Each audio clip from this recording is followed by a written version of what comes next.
Hello everyone, मैं मिथुन सिंह स्वागत करता हूं आप सभी का। आशा करता हूं आप सभी बहुत अच्छे होंगे।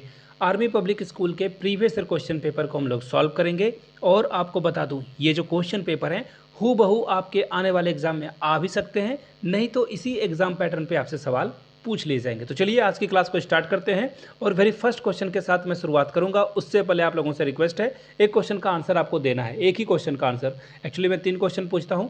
ब्लूम्स टेक्सोनॉमी में कुल कितने फैक्टर हैं लर्निंग को जो इफेक्ट करते हैं? किसको? लर्निंग को इफेक्ट करने वाले वो 3 फैक्टर कौन कौन से हैं ब्लूम्स के अकॉर्डिंग, वो आपको बताना है। तो नीचे कमेंट करके वो 3 फैक्टर का नाम लिखिएगा। तो चलिए वेरी फर्स्ट क्वेश्चन के साथ हम लोग शुरुआत करते हैं। पहला क्वेश्चन आपके सामने ये रहा। Learning in the mother tongue helps a student to dash what is being taught, यानी कि जो चीज़ पढ़ाई गई है, सिखाई गई है, अगर बच्चा मदर टंग में पढ़ेगा तो बच्चे में जो है क्या डेवलप होगा, वो रिप्रोड्यूस कर पाएगा, इस नॉलेज को क्रिएट कर पाएगा, इंटरप्रेट कर पाएगा या इजीली कॉम्प्रीहेंस कर पाएगा। तो बिल्कुल सही जवाब है, इजीली कॉम्प्रीहेंस कर पाएगा, समझ पाएगा। जैसे सपोज कर लो कि किसी को थोड़ी बहुत इंग्लिश आती है, अगर आप उसे जो है इंग्लिश में पढ़ाओगे तो वो फिर अपने मदर टंग में उसे क्या करेगा, ट्रांसलेट करेगा और फिर समझने की कोशिश करेगा। इसलिए बच्चे को मदर टंग में पढ़ाने की ज़रूरत है। और जो न्यू एजुकेशन पॉलिसी आई है, NEP आई है, उसमें भी मदर टंग को जो है बहुत ही आगे रखा गया है। इसे जो है वरीयता दी गई है, इसे जो है आगे रखा गया है, इसमें भी बात की गई और NCF 2005 में भी इसके बारे में बातचीत की गई है। तो सही जवाब क्या हो जाएगा? Option number D. आगे बढ़ेंगे अगले सवाल की ओर। For a teacher teaching a class with a large strength, यानी कि क्लासरूम में बहुत सारे बच्चे हैं, अच्छी बात है। Which of the techniques is best, सबसे अच्छा तरीका क्या है जब आपके पास बहुत बड़ी क्लासरूम हो? तो ऐसे क्लासरूम को कैसे टैकल करोगे, कैसे पढ़ाओगे आप? तो देखिए, सेल्फ स्टडी करने के लिए बोलोगे और क्वेश्चन पूछोगे? नहीं, ये बिल्कुल ही इनकरेक्ट है। ग्रुप वर्क दे दोगे लेक्चर के साथ? नहीं, ये नहीं करना है। डिबेट, डिस्कशन और पार्टिसिपेट, देखो डिबेट करोगे तो सारे बच्चे पार्टिसिपेट नहीं कर पाएंगे, कुछ जो है इनएक्टिव हो जाएंगे, तो ये भी नहीं होगा। सबसे आसान तरीका यहाँ पे लेक्चर और क्लास नोट होगा, जो कि अच्छी बात नहीं होती है, बट यहाँ पे एक कंडीशन देखो क्या दिया गया है, लार्ज स्ट्रेंथ है। आपको पता ही है कि एक टीचर को जो है 30 बच्चे को ही पढ़ाने की जो है, ये 30 बच्चे को अच्छे से पढ़ा सकते हैं। तो ऐसे में लार्ज स्ट्रेंथ को आपको डील करना है, तो आपको किसके साथ जाना होगा? ऑप्शन नंबर बी के साथ जाना है। ये भी अच्छा ऑप्शन नहीं है, बट ये जो चारों ऑप्शंस में से सबसे बेस्ट ऑप्शन बी होगा। आगे बढ़ेंगे अगले क्वेश्चन की ओर। उससे पहले मैं आपको बता दूं, आप मेरे हैंड रिटन नोट्स एक्वायर कर सकते हो 559 में। मैंने आर्मी स्कूल 3 टाइम्स क्वालिफाई करा है, तो ये एक्सपीरियंस आपके लिए बहुत ही फ्रूटफुल होगा। आप आर्मी स्कूल के एग्जाम को क्रैक कर पाओगे। इसके लिए आपको क्या करना है, yourmithunsingh@gmail.com पे मेल कर लेनी है। इंस्टा पे हो then do follow me @iMithunSingh, वहाँ से आप मुझसे कांटेक्ट कर सकते हो for notes and previous year question paper. Previous year paper के बारे में आपको मैं बता दूं, 100 रुपीज़ में आपको ये प्रीवियस ईयर पेपर अवेलेबल हो जाएगा। तो चलिए आगे बढ़ते हैं अगले क्वेश्चन की ओर। A student is exceptional, exceptional मतलब कि अलग है, वो है ना, अपवाद स्वरूप है। कब? जब उसका परफॉर्मेंस क्या हो, सिग्निफिकेंटली उसका परफॉर्मेंस, या तो देखो सीधी सीधी बात है, अगर बच्चा एवरेज से ज़्यादा अच्छा है तो उसे क्या बोलेंगे? ब्राइट किड, या फिर आप उसे बोलते हो बहुत ही इंटेलेक्चुअल है, ये इंटेलिजेंट बच्चा है, बहुत अच्छी बात है। और बिलो एवरेज अगर कोई आ जाता है, एवरेज से भी नीचे, उसे आप क्या बोलोगे? ये थोड़ा सा जो है पुअर है, इसके ऊपर जो है आपको वर्क करने की ज़रूरत है, अच्छे से ध्यान देने की ज़रूरत है। तो डैट मीन्स व्हाट, कि बच्चा जब है एवरेज स्टूडेंट से या तो क्या हो, अधिक तेज हो या फिर बिलो हो, उसे ही एक्सेप्शनल कहा जाएगा। ऑप्शन सी आपका क्या होगा? करेक्ट आंसर हो जाएगा। चलिए आगे बढ़ेंगे। टीचर ट्रेनिंग की क्या ज़रूरत है, नेसेसरी ये क्यों है? ये जो है नेसेसरी क्यों है, टीचर ट्रेनिंग की ज़रूरत क्या आन पड़ती है कि सभी को टीचर ट्रेनिंग के बाद ही बताया जाए? देखो, सब्जेक्ट की नॉलेज आपके पास हो सकती है, लेकिन अगर आपके पास टीचर ट्रेनिंग नहीं है तो आप बच्चों को कैसे सिखाओगे? अलग अलग सरकमस्टांसेस में, अलग अलग रिलीजियस ग्रुप से या फिर अलग अलग कम्युनिटी से आए हुए बच्चों को कैसे डील करोगे? इसके लिए टीचर ट्रेनिंग का होना बहुत ज़रूरी है। स्पेशल नीड वाले बच्चे को भी आपको कैसे टैकल करना है, ये सारी चीज़ें आपको टीचर ट्रेनिंग में मिलती है। तो चलिए ऑप्शन की ओर हम लोग देखते हैं। Understand methods of school organisation, बिल्कुल सही बात है। स्कूल में जो ऑर्गेनाइजेशन है, टीचर के साथ कैसे बिहेवियर करना है आपको, बच्चे के साथ, अपर क्लास के बच्चों के साथ कैसे बिहेवियर करना है, तो ये तो सही बात है, ये तो ठीक है, ठीक ठाक इसका सही जवाब है। अगले ऑप्शन की ओर अगर हम लोग चले, इंक्रीज द टीचिंग स्किल, बहुत अच्छी बात है। अगर आप अपने आप में कुछ बढ़ा रहे हो, अच्छा कर रहे हो, तो that means good for kids, बच्चे के लिए तो ये अच्छा ही है। तो ये भी सही है। अपग्रेड नॉलेज ऑफ कंटेंट, यानी कि अपने ज्ञान को आप बढ़ा रहे हो, रोज जो है आप नए मैगजीन्स, आर्टिकल, वीडियो के माध्यम से सीख रहे हो, तो बच्चे को भी आप सिखाओगे। दैट मीन्स तीनों ऑप्शन क्या है, बिल्कुल ही करेक्ट हैं। तो ऑल ऑफ द एबव इसका सही आंसर हो जाएगा। ऑप्शन डी के साथ आपको जाना था। फिलहाल हम लोग जाएंगे क्वेश्चन नंबर नेक्स्ट की ओर। अपॉन वॉकिंग, यानी कि बच्चा चलते चलते जो है एकाएक देख लेता है, क्या देख लेता है कि टेस्ट जो टुमारो में लेने अगले दिन होने वाला है, कंप्यूटर स्क्रीन पे उसका जो है टेस्ट का जो है वो देख लेता है कि टेस्ट होने वाला है, उसके क्वेश्चंस यहाँ पे दिख रहे हैं। तो बच्चे को क्या करना चाहिए एथिकली यानी कि उसे क्या यहाँ पे आजमाना चाहिए, क्या करना चाहिए? तो देखिए सीधा सीधा इसका जवाब है कि बच्चा क्या करे, रूम छोड़कर चला जाए और बिना क्वेश्चन पेपर को पढ़े हुए। उससे पता चल जाएगा एक झलक में, एक टेक ग्लांस में कि भैया ये तो कुछ गड़बड़ है, इसे देखने की ज़रूरत नहीं थी। तो सही आंसर क्या हो जाएगा? Option number A, leave the room without reading the question paper. आगे आप देख सकते हो इसे आराम से। आगे बढ़ते हैं अगले क्वेश्चन की ओर। Which of the following is the most important single factor in underlying the success of being a teacher? देखिए बात किसकी हो रही है? Which of the following is the most important single factor? जिसमें जो है एक टीचर को सक्सेस होने के लिए क्या करना चाहिए, किस पे सबसे ज़्यादा वर्क जो है करने की ज़रूरत है? तो देखिए इसका सही जवाब क्या हो जाएगा? यहाँ पे देखो, personality and its ability to relate to the class and to the peoples. यानी कि सबसे पहली बात है ना, टीचर को अगर अपनी पर्सनालिटी को ठीक कर देना तो सारा काम हो जाएगा। अगर पर्सनालिटी पे वो वर्क करेगा तो डेफिनेटली नॉलेज और क्लास में कैसे अपेयर होना है, कैसे कम्युनिकेशन करना है, सारी चीज़ें ठीक हो जाएगी। तो ऑप्शन ए इसका सबसे बेस्ट तरीका है। स्कॉलरशिप वगैरह से सबसे बेस्ट क्या है कि वो पर्सनालिटी पे काम करे और क्लास में जो बच्चे हैं उनसे जो है वो रिलेट कर पाए। सबसे बड़ी बात यहाँ पे है, ऑप्शन ए ही इसका सही जवाब हो जाएगा। आगे बढ़ेंगे अगले सवाल की ओर। When is the best time to evaluate a students performance? बच्चे के परफॉर्मेंस को इवेलुएट करने का सबसे अच्छा समय क्या होता है, या किस समय जो है आप इसे जो है मूल्यांकन इसका कर पाओगे? When the instruction have ended, instruction खत्म हो जाए? बिल्कुल नहीं। Through out the instruction process, ठीक है, ये भी सही बात है, ये ठीक ठाक है। Only at the end of major unit instruction, बिल्कुल गलत बात है। आगे देखिए, when the instruction have begun, यानी कि इंस्ट्रक्शन अभी शुरू ही हुआ है कि आप उसका टेस्ट ले लोगे? नहीं। जब आप बच्चे को पढ़ाते हो थ्रू आउट, यानी कि चैप्टर पढ़ाते पढ़ाते जो FA होता है ना, अब इसको जोर देने की ज़रूरत है। एनुअल या फिर हाफ ईयरली से बजाय क्या है, फॉर्मेटिव असेसमेंट बहुत अच्छा माना जाता है।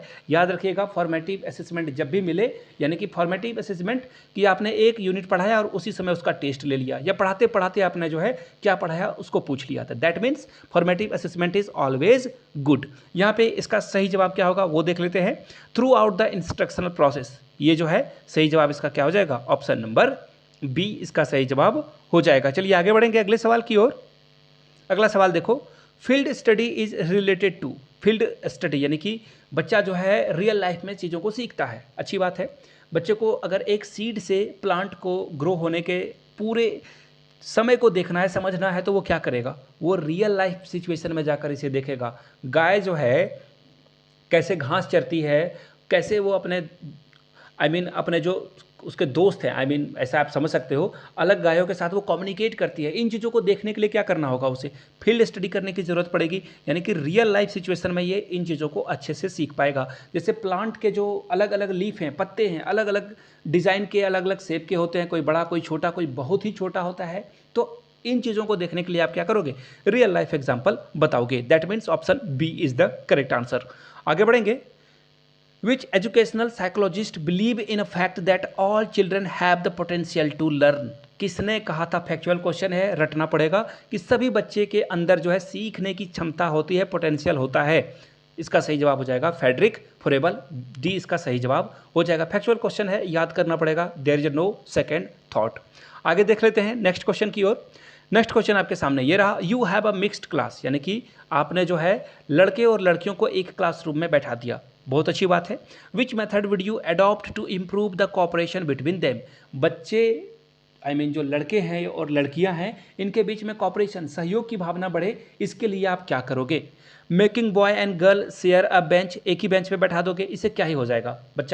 बेंच के एक किनारे पे, लड़की दूसरे किनारे पे बैठ जाएगी, इससे तो कुछ फ़ायदा होने वाला नहीं है। आगे देखिए, talking about the equality in lesson, ठीक है, ये ठीक ठाक है, अच्छी बात है कि आप जो है इक्वालिटी की बात करोगे, बट सारा काम तो, सारा प्रोसेस इससे होगा नहीं।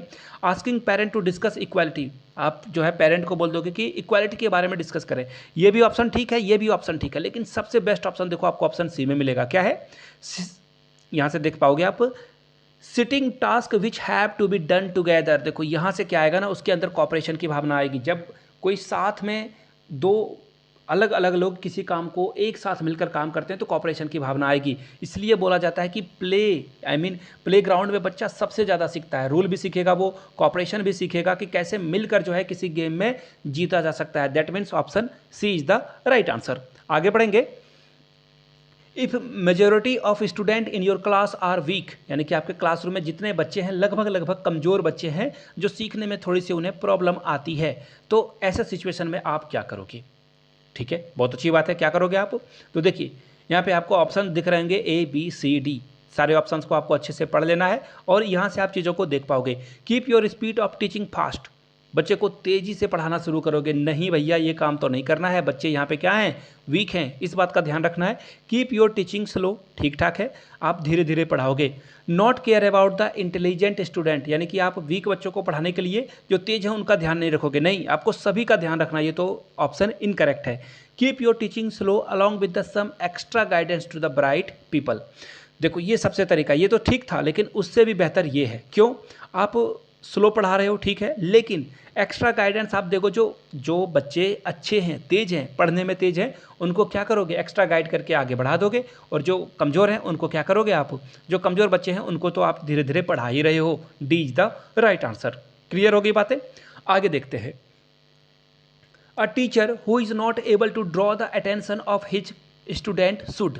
देखिए एक टीचर है, वो जो है अटेंशन अपने बच्चों का खींच नहीं पा रहा है, तो वो क्या करेगा, डिक्टेटरशिप करना शुरू कर देगा? नहीं, ये काम तो नहीं करना है।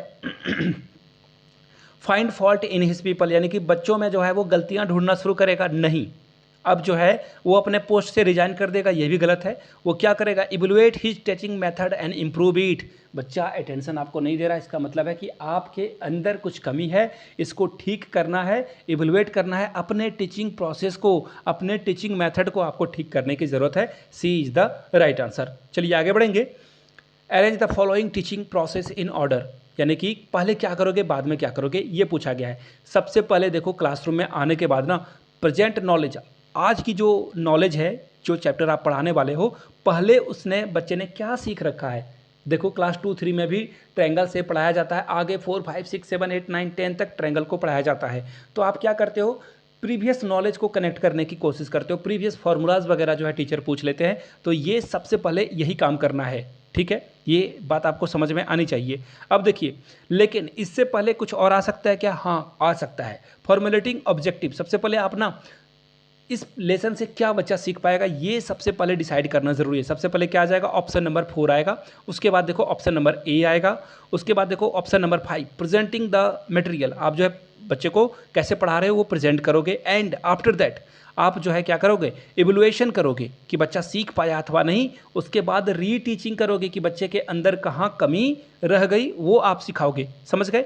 सबसे पहले क्या आएगा, सबसे पहले आप जो है क्या पढ़ाकर क्या हासिल करना चाहते हो, ऑब्जेक्टिव आपको पता करना है, एंड देन आपको जो है प्रीवियस नॉलेज को देखना है। उसके बाद आप बच्चे को क्या करोगे, जो चीज़ आप पढ़ाने वाले हो उसको रिप्रेजेंट करोगे, फिर उसका एवेल्युएशन करोगे, फिर रीटीचिंग करोगे। सही जवाब होगा ऑप्शन नंबर डी, डी के साथ आपको जाना था। आगे बढ़ेंगे अगले सवाल की ओर। What is the use of text book in a class. Class में जो है टेक्स्ट बुक का क्या यूज़ है, ये पूछा गया आपसे। अच्छी बात है।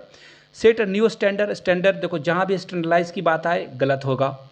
To limited what is to be taught, यानी कि लिमिट कम कर दोगे, गलत बात है, ये तो करना है ही नहीं आपको। टू अचीव लर्निंग ऑब्जेक्टिव, या फिर एक्सप्लेन आइडियाज़ एंड कॉन्सेप्ट, दोनों में आपको लग रहा होगा कि दोनों सही है, लेकिन अगर ध्यान से देखो टेक्स्ट बुक का काम है आपके लर्निंग ऑब्जेक्ट को ठीक करना, यानी कि ए ऑप्शन आपका क्या होगा, बिल्कुल करेक्ट हो जाएगा। आपको क्या करना है, लर्निंग ऑब्जेक्ट को ठीक करने की ज़रूरत है।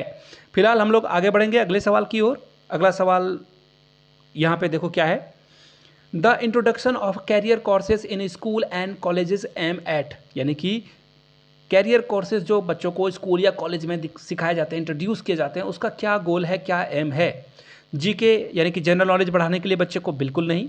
अब देखो, developing the ability to make the intelligent choice of job, ये ठीक बात है कि बच्चा जो है अलग अलग जॉब की खोज कर पाए, ये सही जवाब है इसका। Providing the professional knowledge to student, नहीं, इसकी ज़रूरत नहीं है।